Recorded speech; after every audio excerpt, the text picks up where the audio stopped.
देखिए पार्ट 1 में हम ये सब चीज़ें समझ चुके हैं, तो अब इसके न्यूमेरिकल्स करते हैं। न्यूमेरिकल स्टार्ट करने से पहले ये देखना है relation between number of moles and molar mass क्या है। नंबर ऑफ मोल्स अगर हमें फाइंड आउट करना हो, हम उसको डिनोट करते हैं एन से, गिवन मास अपॉन में मोलर मास। अगर हमें कोई मास गिवन है और हमें बताना है कि उसके अंदर नंबर ऑफ मोल्स कितने आएंगे, तो जितना मोलर मास हम फाइंड आउट कर लेंगे और उससे गिवन मास को मोलर मास से डिवाइड आउट करेंगे, तो हमें नंबर ऑफ मोल्स की वैल्यू ऑब्टेन हो जाएगी। उसके बाद फर्स्ट न्यूमेरिकल है हमारा, calculate mass of 1 atom of nitrogen in grams. Mass calculate करना है 1 एटम ऑफ नाइट्रोजन का ग्राम्स में। तो हमें पता है कि 6.022 इंटू 10⁻23 एटम्स हम नाइट्रोजन के जो लेते हैं उनका मास आता है 14 ग्राम। हमें 1 एटम का यहाँ पे फाइंड आउट करना है, तो हमें क्या करना पड़ेगा, तो 14 को हम डिवाइड आउट कर दे 6.022 इंटू 10⁻23 से, तो हमारी वैल्यू जो यहाँ ऑब्टेन होके आएगी वो क्या होगी, वो किसकी वैल्यू होगी, वो 1 एटम ऑफ नाइट्रोजन की वैल्यू होगी। 1 एटम ऑफ नाइट्रोजन का मास यहाँ कितना आ जाएगा, इस तरीके से 2.32 इंटू 10⁻23 ग्राम। सिमिलरली अगर हमें बोल दिया जाए मास फाइंड आउट करो, calculate mass of 1 molecule of CO2।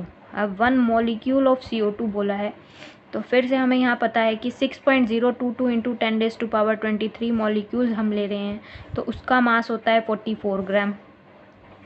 ये क्वांटिटी कहाँ से रिलेट कर पा रहे हैं हम, 1 मोल से, क्योंकि 1 मोल के अंदर पार्टिकल्स कितने होते हैं 6.022 इंटू 10⁻23, और 1 मोल अगर हम CO2 ले रहे हैं तो उसका मास कितना होता है 44 ग्राम।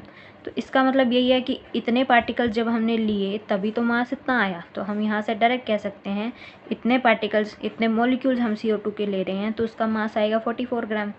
1 मॉलिक्यूल का फाइंड आउट करने के लिए बोला है, तो 1 मॉलिक्यूल का कितना हो जाएगा। सिमिलरली यहाँ पे हम क्या करेंगे, 44 को 6.022 इंटू 10⁻23 से हम डिवाइड कर दें।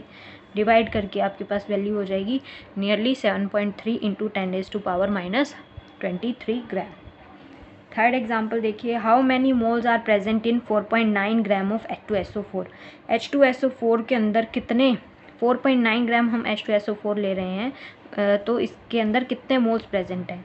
तो हम यहाँ अब रिलेशन कौन सा लगाएंगे, number of moles find out करना है, तो गिवन मास है हमारे पास, मोलर मास हम कैलकुलेट कर सकते हैं। H2SO4 2 हाइड्रोजन है, एक हाइड्रोजन का मास कितना होता है 1, एक सल्फर है दैट इज़ 32 एंड 4 ऑक्सीजन यहाँ प्रेजेंट है, तो that is 64। Will add them and will get 98 as molar mass. हम यहाँ फॉर्मूला में पुट करेंगे, गिवन मास यहाँ पे 4.9 है, मोलर मास 98 हमने फाइंड आउट कर लिया। डिवाइड करने पर वैल्यू आ जाएगी 0.05। तो इतने मोल्स प्रेजेंट है 4.9 ग्राम में। उसके बाद देखिए, calculate the number of molecules in 1 ml of O2 at STP। O2 अब क्या होती है, गैस होती है, तो गैस के केस में STP वाली कंडीशन दे रखी है। हमें पता है एट STP अगर 1 मोल ऑफ हम कोई भी गैस का ले रहे हैं तो वो कितना वॉल्यूम ऑक्यूपाई करेगा, 22.4 लीटर। अगर अब यहाँ पे ml की बात हो रही है तो हम क्या कह सकते हैं 22,400 मिलीलीटर।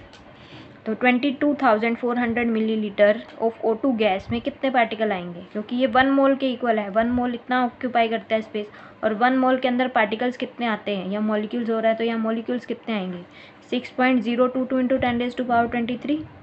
दोनों ही 1 मोल के इक्वल हैं, तो हम इन दोनों को भी तो आपस में इक्वेट कर सकते हैं ना। तो 6.022 इंटू 10⁻23 मॉलिक्यूल हमने गैस के लिए, तो वो इतना वॉल्यूम ऑक्यूपाई करेगा। 1 ml के लिए निकालना हो तो क्या करना पड़ेगा, 1 ml के लिए निकालना हो तो 6.022 10⁻23 को हम 22,400 से डिवाइड कर दें, तो यहाँ वैल्यू आ जाएगी 2.69 इंटू 10⁻19 मॉलिक्यूल्स। फिफ्थ एग्जाम्पल देखिए, how many atoms and molecules are present in 64 gram of sulphur. अब 64 ग्राम ऑफ सल्फर जो है सिर्फ S एटम की फॉर्म में एग्जिस्ट नहीं करता, वो एग्जिस्ट करता है S8 की फॉर्म में। तो हमें सबसे पहले मोलर मास फाइंड आउट करना पड़ेगा। सोल्व करने से पहले मोलर मास कितना, एक सल्फर का होता है 32। अब S8 बन रहा है तो हमें क्या करना पड़ेगा, 8 से मल्टीप्लाई करना पड़ेगा। जैसे O2 बोलते हैं तो O2 के लिए हम क्या करते हैं 2 इंटू 16 कर देते हैं। तो यहाँ S8 है तो हमें क्या करना पड़ेगा 8 इंटू 32 दैट विल बी 256 ग्राम। तो अब 256 ग्राम वही वाला रिलेशन लगाना है। अब 1 मोल का मास कितना होगा, 1 मोल ऑफ सल्फर का 256 ग्राम। 1 मोल में पार्टिकल कितने आएंगे, 6.022 इंटू 10⁻23। तो 6.022 इंटू 10⁻23 मॉलिक्यूल्स का मास कितना हो जाएगा, 256 ग्राम। वही रिलेशन लिया है, 256 ग्राम ऑफ सल्फर है, इतने पार्टिकल्स। 64 के लिए निकालना है तो 64 पहले क्या करते हैं हम, 1 के लिए निकालना हो तो क्या करते हैं हम, जस्ट इसको डिवाइड कर देते हैं। 6.022 इंटू 10⁻23 को 256 से डिवाइड कर देना है। हमें निकालना है 64 ग्राम के लिए, तो 64 को इससे मल्टीप्लाई कर देंगे। मल्टीप्लाई करने पर वैल्यू आ जाएगी आपके पास 1.506 इंटू 10⁻23 मॉलिक्यूल। अब उसने कहा है साथ में नंबर ऑफ एटम्स भी बताइए कितने होंगे number of atom. 64 gram of sulphur ले लो तो उसके अंदर कितने एटम आएंगे। 1 मॉलिक्यूल अगर हम सल्फर का लेते हैं तो उसके अंदर कितने एटम्स आते हैं, S8 जो है ये एक सल्फर का एक मॉलिक्यूल है, इसके अंदर सल्फर एटम कितने प्रेजेंट है, 8 प्रेजेंट है। हमें फाइंड आउट करना है इतने मॉलिक्यूल्स में, एक के अंदर अगर 8 हैं तो 1.506 इंटू 10⁻23 मॉलिक्यूल्स जो हैं उनके अंदर कितने होंगे, मल्टीप्लाई देम बाय 8। उसको हम 8 से मल्टीप्लाई कर दें तो हमारे पास वैल्यू आती है 12.048 इंटू 10⁻23। अब हम सीख चुके हैं स्टैंडर्ड फॉर्म में कन्वर्ट करना होता है आंसर को। तो स्टैंडर्ड फॉर्म के लिए क्या करना पड़ेगा, डेसिमल को शिफ्ट करना होगा लेफ़्ट की साइड एक डिजिट शिफ्ट किया है तो यहाँ पे +1 हो जाएगा। यहाँ पे वैल्यू क्या आ जाएगी 1.2048 इंटू 10⁻23 एटम।